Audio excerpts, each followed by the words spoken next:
Welcome to Daily Dose Radio, a 5-minute devotional podcast studying the Psalms verse by verse.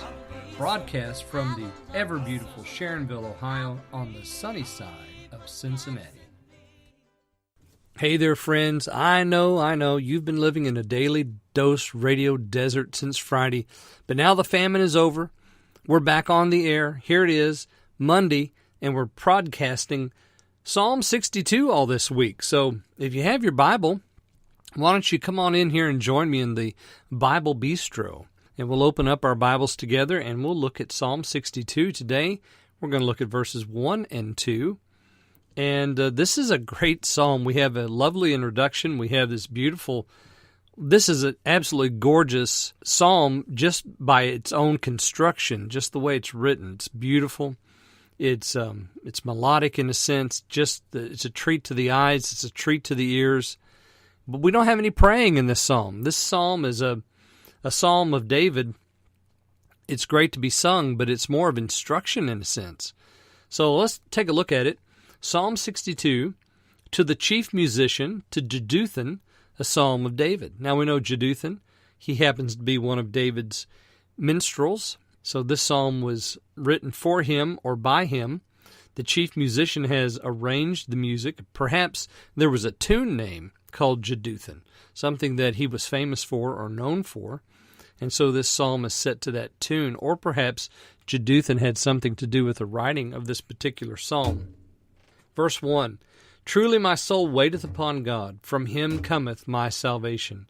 He only is my rock and my salvation. He is my defense. I shall not be greatly moved. I can't read those words without thinking about John Michael Talbot's song based on Psalm 62. Actually, the name of his song is Psalm 62. So we have these words, truly my soul waiteth upon God. Now this is picked up and repeated in verse 5. As a matter of fact, verses 5 and 6 are very much like verses 1 and 2. That's why I say this psalm is beautifully constructed. And I went through and counted the pronouns in this particular psalm. We have 5 pronouns plus, we have 6. We have 6 pronouns in the first person here in verses 1 and 2. We have exactly the same in verses 5 and 6 with almost exactly the same language. So these two sections, verses 1 and 2, 5 and 6, serve like sort of a refrain in the psalm. Truly my soul waiteth upon God. And of course, that's the great subject of this psalm, because he's waiting for God to do something. And we find all these different ideas about what he wants the Lord to do: salvation, defense. We have defense twice, refuge, strength. We have refuge twice. God is the one in whom I am trusting.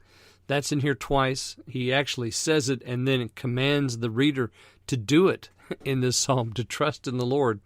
So David's waiting, and he's waiting for the Lord to save him. He's waiting for the Lord to be his rock, to be his salvation, to be his defense. I shall not be greatly moved. Moved from what?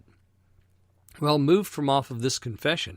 He's confessing his love and great devotion here, and he's saying, even in the hard times, I will not be moved. God is my rock, my salvation, my defense. Can you say that in the moments when it looks like all is lost? That's when it's hardest, but that's when it's best. And Psalm 62 is a great psalm to have at your bedside when you're struggling with that illness, when you're struggling in that relationship, when you're struggling with that persecution that you have at work, whatever it might be. Psalm 62 is a good one to have memorized, committed to memory, and to just, say it out loud. Truly my soul waiteth upon God. I'm not going to wait on anybody else.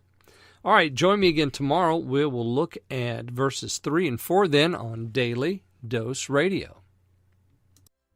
Thanks for listening to Daily Dose Radio. I'm David Smith. The music today has been performed by the Bluegrass Experiment. Thanks again for listening. I'll see you next time on Daily Dose Radio.